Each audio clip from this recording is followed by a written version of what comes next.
Wrestling fans, are you ready? We're here.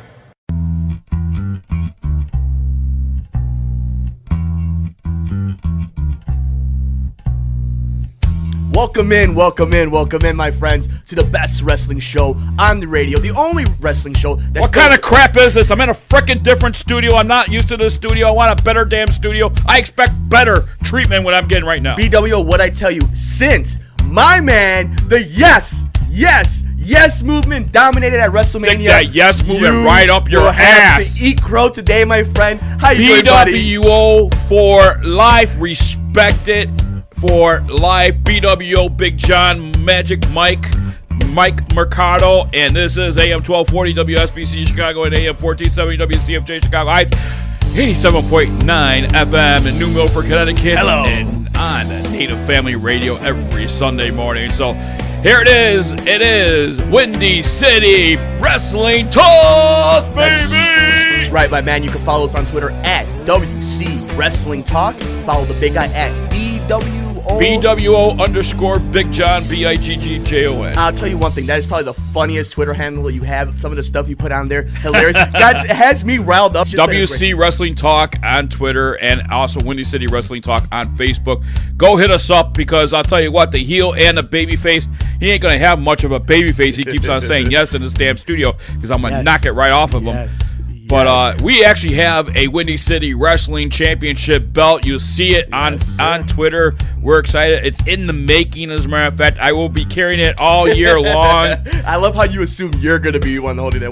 That's because I'm the future of this business, my friend. I'm the future. And you might be the future. I am the present. I am the people's champion. Interesting you bring about future and present. The biggest storyline coming in, obviously, the WrestleMania post-show. I want to get a few thoughts going in.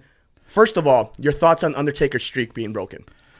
You know, I read the story, obviously, as everybody has. I got the report as well as Bleacher Report got it as well. And, you know, it was McMahon's call. That was his last match. He was going out. Yes, you saw it throughout. Me and you were texting throughout the match how he just looked slow. But you know what? Listen. I like Paul Heyman. Paul Heyman is the most genius manager of all time. Mm-hmm. Okay? Mm-hmm. Swing, he signs Swing. The King of Swing, Cesaro, my hero. Well, how can that be your hero? It's a Paul Heyman guy. That's the Paul Heyman guy. CM Punk, Brock Lesnar, and now Cesaro. I love That's supposed to be on my side of here. Oh, yeah, I guess so, right? Don't forget, though, McMahon says there's no more heels and baby faces anymore, though. Yeah, they find a way to change The Miz and The Shield every other freaking week. But yeah, it goes back to... don't get me started on the Shield, the wimps, wusses. You want to get into that right now? I mean, we could talk about the streak. Let's talk about the streak first, okay? Mm-hmm. I do not agree with Brock Lesnar ending the streak. But why though? Is it because that he's a part-timer? Because let's be honest, he's not a part-timer like a celebrity part-timer. Brock Lesnar is a former undisputed champion. The guy is the youngest champion of all time. He's earned his dues. You know, The Rock has earned his dues as a part-timer. Why not really put over John Cena on that? Okay. Why not really put John Cena in that match and say this?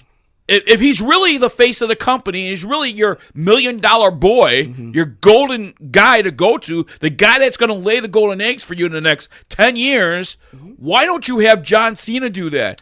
Brock Lesnar, I mean, where is he now? Where is he now? Problem. Nobody has seen him in 2 weeks. Now maybe he came out to boast, and that's it. He went out behind the curtain, and nobody's heard from him. Nobody's going to hear from him. Now, this is the only way this works, big guy. The only way the ending of the Undertaker streak works is if Brock Lesnar now becomes the quote-unquote next obstacle. He becomes now the next... Well, you got to get through Brock Lesnar. And that's, I get the idea. Because Lesnar, like you said, Undertaker was on his last leg. You know what would have made it work? I'll tell you what would have made it work. It would have made it work because, I'm sorry, Daniel Bryan is not a world champion. I would disagree with you on that, but... Okay, that's fine. Mm-hmm. Don't get me wrong, he works hard. Yes, a continental champion, a U.S. champion, yes. Okay. A world heavyweight champion, heavyweight. Okay, I guess you're looking at the definition, but would you rather Daniel Bryan being the WWE World Heavyweight Champion opposed to when they gave it to Rey Mysterio based off of a friendship? I would have been happy with Brock Lesnar taking on Daniel Bryan Monday night, the next night, and winning the championship, the guy that beat the streak, now you have a storyline. Now you have a put-over. Did you hear about JR's tweet, though, how he believes, and this Jim Ross, one of the story writers, has been part of talent relations for years in World Wrestling Entertainment. He believes that by WrestleMania 31, Brock Lesnar will be competing for the championship. Now, a lot of people still believe that. Nobody will hear from Brock Lesnar until close to the next WrestleMania. I think it will either be SummerSlam or Survivor Series. It'll be one of the big ones. Exactly. Not until the fall. I wouldn't be surprised if you hear from him at SummerSlam, he disappears again, and then he enters the Royal Rumble and wins. At this point, it's already April. I already could see him being the favorite to win the Royal Rumble, but they were also already talking about him and Cesaro on a crash course into WrestleMania 31. And that just goes to show now that Brock Lesnar is now the put-over guy. So the streak had a lot. I think what I take the most away from the streak, though, is away from the Lesnar and who it could have been to put over, the crowd reaction. If you don't believe that wrestling impacts people's lives because it's a quote-unquote scripted show, that it's fake, watch 78,000 people's heartbreak. Watch the internet, Twitter, Facebook crash. If you don't believe that wrestling, the World Wrestling Entertainment does not connect with you. Well, the funny thing is, for those that don't know, the announcers did not even know that The Undertaker was going to lose that match. 5 people, I believe it was 4 or 5 people knew. Undertaker, Paul Heyman, Brock Lesnar, Triple H, Vince McMahon, and Stephanie. 6 people Do you think that The Undertaker actually went for that, or did he settle? I believe he wanted Brock Lesnar to always be the guy that ends the streak. I believe the problem with this match was it was a typical WWE quote-unquote swerve. They make Brock Lesnar look weak. They make him look like he was scared of The Undertaker. And then he beats him. And there was no build-up to it. If this was Undertaker's last match, there should have been a build-up. Like, why not Bray Wyatt and Roman Reigns? For the past 4 years, we have seen The Undertaker perform in WrestleMania, and we have seen him just nearly carried out slowly. I mean, every match, every single match, he has walked out, and you could see in his eyes when the camera was up close, he did suffer a concussion. Oh, it was bad. It was bad, and that's what happens with Brock Lesnar. He almost vomited in that ring. I mean, he held it back. Yeah, you could see it, and that was for real, folks. That was not. No, he really was dropped on the back of his neck and dropped on his head. Mean Mark is the toughest SOB in wrestling. The guy's been wrestling for over 30 years, okay? I've seen the man do amazing things. One of the best performers at his height, at his weight. And injuries have never been something that... And there was something that I did notice out of The Undertaker when he came out to that ring was a look on his face. Yes. A look of defeat already when he came out. Mm-hmm. And just high-definition TV, you could just tell that... Well, I had a high-definition computer. Yes. But, you could just tell in the look of his eyes that it was already a defeat. Yeah. I mean, if you go back and watch that and then stop it and pause it as he's coming out, he's already got the look of defeat. And it was weird, too, when you see him come out. And a lot of it has to go, and this is what we got on Twitter at WC Wrestling Talk. A lot of people were just upset of the buildup. Look, I get the idea that you want to see Undertaker put somebody over. But the streak, I think, almost got overblown proportion. It's a great accomplishment. But The Undertaker's not defined by the streak. The Undertaker's The Undertaker. There will never be a character like him. Stone Cold Steve Austin will never be another character like him. The Rock will never be like that. But these stories you see, like we saw the Daniel Bryan storyline. We saw it break out. We knew that it had to end in the way it did at WrestleMania 30. That's how these things work. There will never be another Undertaker. There will never be another streak. You know what would have impressed me? It would have impressed me, the Undertaker match happening before the World Championship match, second to last match, right? Okay. Brock Lesnar in the back, Daniel Bryan winning the match, and then the Authority comes out and says, it ain't going down this way. That would be crazy. But had Brock Lesnar come out and win that title, that would have been a put over. You ending the streak and becoming the World Heavyweight Champion in the same night, WrestleMania. Mm-hmm. Yeah. Absolutely. That would have been a historic WrestleMania of all time. But that's why I'm not a writer. No, I get it. It's an interesting concept, but I actually believe, okay, there's 2 things I really wanted to do here on Windy City Wrestling Talk. I wanted to say thank you to the WWE and the network for the absolute fabulous job they did with the stream, just everything they did with the network. No dropouts, no interruptions, and you had millions, and I mean millions of people watching on that stream, whatever server they had, whoever they signed up with. awesome job to the WWE Network, and awesome job to whoever handled their online and in this pay-per-view, because it was a great pay-per-view. It was a great pay-per-view without any interruptions. Yeah, it was the matches. Awesome. The spots, Cesaro picking except up for one match, but okay. Okay, yeah, the throwaway match between The Shield and D-Generation X and Kane, I get it. I understand the subplot of it, though, of if this is what's leading to Evolution versus The Shield, I get it then. I get it a little bit more. But for the rest of the card, everybody looked strong. They were great. Bray Wyatt still loses to John Cena, looked strong, was put over because of that crowd. Cesaro picking up the Big Show. The Usos look really strong because of how well the Real Americans wrestled that match. It was a great. They are, and it goes to these guys. How big was that Hulk Hogan promotes Andre the Giant? And did I call it, by the way? Did I call that the Big Show was gonna be in the finals? Yeah. I thought he was gonna win it, and I thought we were gonna see Sting. Yeah, but we didn't.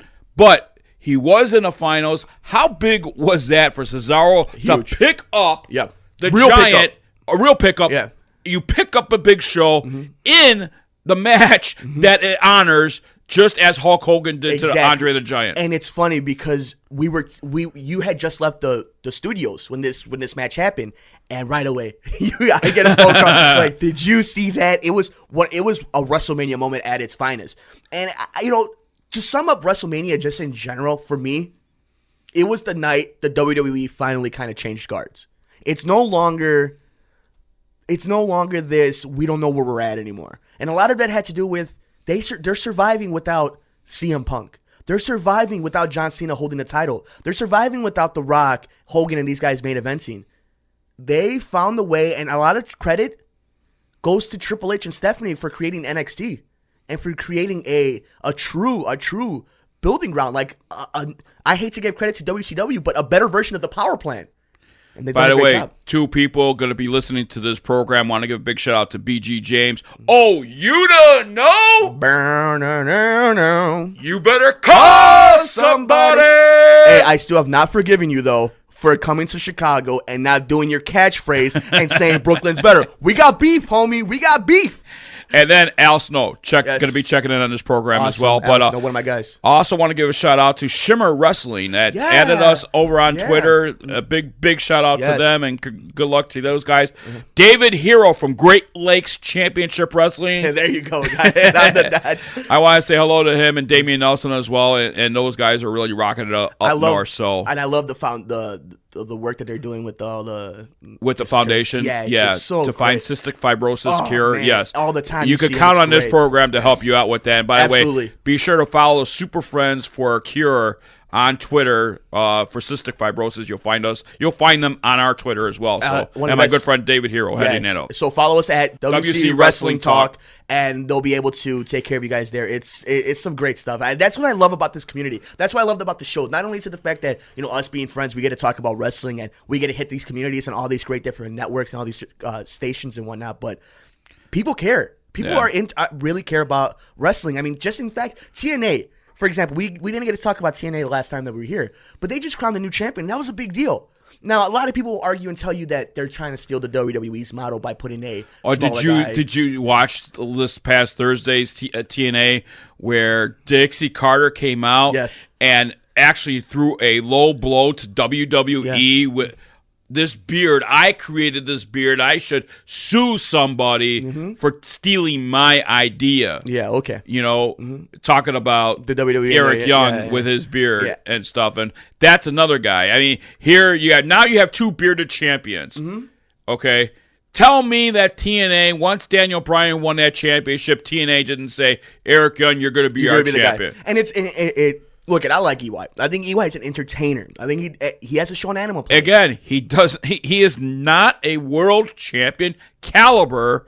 You want to have him in the X division. You want to have him as a tag team. You want to have him as a U.S. champion. If they don't even have a U.S. championship belt, but the equivalent to it. But equivalent to it, fine. But you know what, Big John? Me and you almost hard worker. Don't get me wrong. Yeah, and we hard worker. Yes, because you would not be at that position like that high up if you weren't a hard worker. Like, let's make that this past, I don't know if you've seen the Monsters Ball match with Abyss. those were real attacks. Yo, he takes that bumps. He took. Yeah. Listen, he got dropped bareback on tacks. You seen the blood coming out of his back. Yeah. No, those are hard hits. And it's not the WWE where they're TV PG. The TNA has to do a lot of stuff to be different. My problem with TNA, and I like a lot of I'm a big Magnus fan. I think pure talent in wrestling right now, the guy has almost all of it that it takes. He's a better version to me than That is a world champion. Yes. Big guy. But he's bulky. But he's not Shit. overly. Yeah, but it's not overly done. Like, to me, I like Biggie Langston, but to me that's just phony. Like, he's hard No, working. I see that kind of jacked up. I don't like that because that's too slow for me in the ring. It's not Biggie believable. Langston will never be a world champion. But he's a good performer. He's a good performer, but he will never be. I can't. To me, he's never. I mean, you want to have him Intercontinental champion? I'm okay with that. Sure. Again, you want to have him U.S. champion? I'm okay with that. I don't want to put them in a cap. If they want to give him a run and let's see what the guy can do with the ball, okay, let's see it. But the fact that Dolph Ziggler is a two-time world champion, arguably the best performer and showman there, does not get a true push. But you know what? And people, I'm gonna hear stick about this on Twitter. Mm-hmm. I will put Dolph Ziggler as a better performer than Daniel Bryan. Wow. Okay. I think we could discuss that a little bit. I believe Daniel Bryan in his ring makes you believe that at 5'9", 190 pounds, he could beat anybody. Dolph Ziggler takes bumps better than anybody since Mr. Perfect. Dolph Ziggler makes a better world champion than Daniel Bryan will ever make. He looks like a better world champ. If you were going to say, if we had a photo shoot and we were making pictures, Dolph Ziggler looks better as champion. If I'm telling you, give me a 40-minute match, I don't know if there's anybody better than Daniel Bryan working a 40-minute match. Maybe the only guy better than him would be Dolph Ziggler to work a 40-minute match. There is nobody right now in the WWE that can sell a move better than Dolph Ziggler. No. Hey, now we're talking strictly bumps and selling. Dolph Ziggler is the world champion of that. The guy is it when it comes to it. I'm telling you, you have the network. What Mr. Perfect was the best at selling a bump. Absolutely. Dolph Ziggler gives him a run for his money. I was watching that. And I was watching old matches. I was watching obviously the Ultimate Warrior. And by the way, we have yet to pay homage I was actually to the Ultimate Warrior, but we'll get to that. Mm-hmm. But I was watching the Ultimate Warrior homage WrestleManias that they were showing and stuff like that. It was awesome. And Mr. Perfect. Oh my God. The name fits. I thought to myself, that's Dolph Ziggler. Yeah, the name fits. Curtis Axel, and it's substitute because Curtis Axel almost has the look. He just doesn't have any of that. And his father just had it. Same thing with like Ted DiBiase with his son. You wish that these young guys will get the same kind of push and do it like their fathers did. The only guy who surpassed his father and grandfather is The Rock and Randy Orton. Like, these are the guys that you think of that surpassed it. But going back to it, it's just it was amazing. And now I'm so glad you brought it up. Windy City Wrestling Talk, we're huge wrestling fans here. Absolutely. The passing of Ultimate Warrior, I mean, that had to be the most, not only sad, but just the shocking timeline of. It really was. I mean, you're talking about an individual who probably solidified energy inside of a squared circle, and that was the Ultimate Warrior. Absolutely. I mean, he solidified the type of energy that you see these young guys have today, and he was just on Monday Night Raw that Monday before, and hours had energy and really gave a great speech the Ultimate Warrior way. And then all of a sudden Wednesday, he's walking to the hotel and he falls over. Yeah, and it's in Arizona. The craziest part that got me was I'm watching the Hall of Fame ceremony, and you see me like, okay, you know what? He looks pretty good for all the bumps and all the the time on the road. He did look exerted after his speech. Monday, he looked exerted. It was weird. It was the weirdest thing. That he looked like on top of the road Saturday. Right. And by Monday, it just seemed, to me, it almost was when somebody retires. That they just kind of let it go. And when you see his beautiful wife and his beautiful daughters, and you're sitting there and you think, man, it looked like he finally got it all together, but his heart just. But think about it too, man. I mean, he made that final line the final breath. That's crazy. And all of a sudden Wednesday he took that final breath. Yeah. I swear to God, I got goosebumps right now just talking about this. Yeah. And it's amazing because you would never have thought. I was the only reason I was a big Warrior fan is growing up, my family's anti-Hogan. So one of the biggest things for anti-Hogan fans is the Ultimate Warrior. And by the way, a lot of people don't know about the feud that Ultimate Warrior and Hulk Hogan had out of the ring. I strongly suggest watching WWE Network, watching Warrior Week and also watching this show called Legends of Wrestling, where they talk about behind the scenes of real wrestling events. Right. They talk about Hogan, they talk about Warrior, but nonetheless, to me, the fact that Ultimate Warrior could be gone for as long as he was, for the character to only have the run for X amount of years that he did, and to make the impact, you might never see that again. You may never see a person have the right music, the right look, the right mentality, the right moveset, the right finisher, all put together. And then he leaves WWE, takes a couple years off, and all of a sudden he appears on WCW. Yeah, fights Hogan. And in a different manner, too, in a badass manner, and a whole, same speech, but long trench coat. Didn't have that in WWE until he came back to WWE.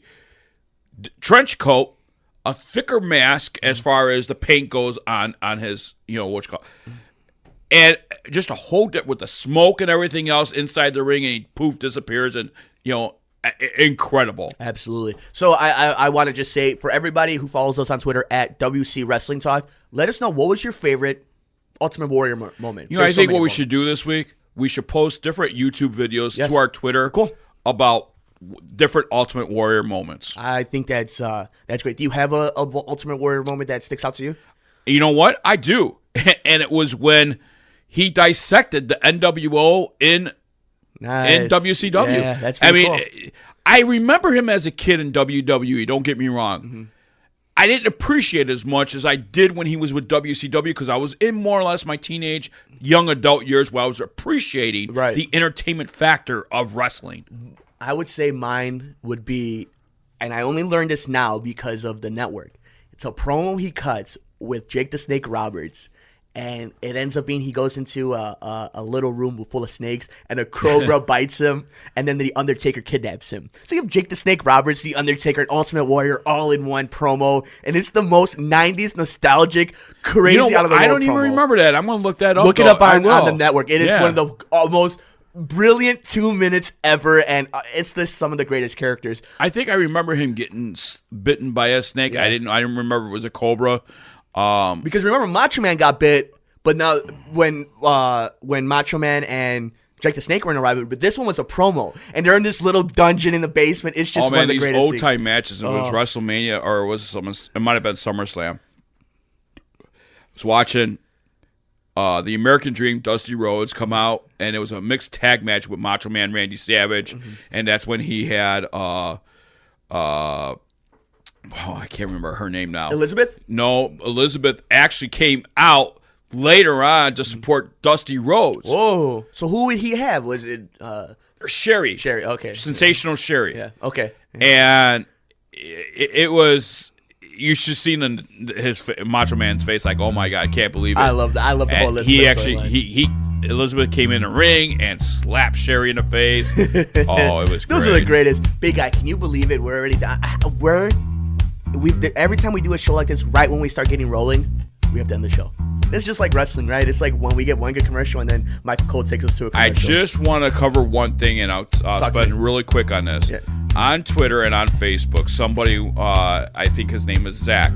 Big shout out to Zach. Yeah, that's my guy. But I want to tell Zach, all right, dude, relax. The Stinger does belong in a Hall of Fame. I heard that. So relax on that, my friend. Yes. Okay? WCW doesn't have a Hall of Fame. No. And, what are you going to do? You're going to induct him in the TNA Impact Hall of Fame? Come on. I call him Zach Harvard because I call him a smart man, Ivy Leaguer of wrestling. Also, before we go, TNA Impact in Racine, Wisconsin, look it up. Check it out. Kurt Angle is confirmed. He will be in Racine, Wisconsin at that event. And then for all you Ring of Honor fans, Saturday, April 19th at 6 p.m., the William J. Myers Pavilion in Baltimore, Maryland. So check that out. I know we have a lot of Ring of Honor fans in here. So make sure, we'll give a little shout out to our guys at Ring of Honor, where some of my favorite Samoa Joe, AJ Styles, CM Punk have come from. Yep, there you go. All right, Big Guy. So where can they follow us at? They can go to WC Wrestling Talk on Twitter, Windy City Wrestling Talk on Facebook. You can follow me, BWO_Bigg Jon on Twitter. For life. And I'm at Respect. FORE life, baby. I'm at mmercado2333. Thank Finally, you I so get the much hell out of this for studio. listening to us here on Windy City Wrestling Talk. For the big guy, Bigg Jon Vick, I'm Mike Mercado. Thank you for tuning in to Windy City Wrestling Talk.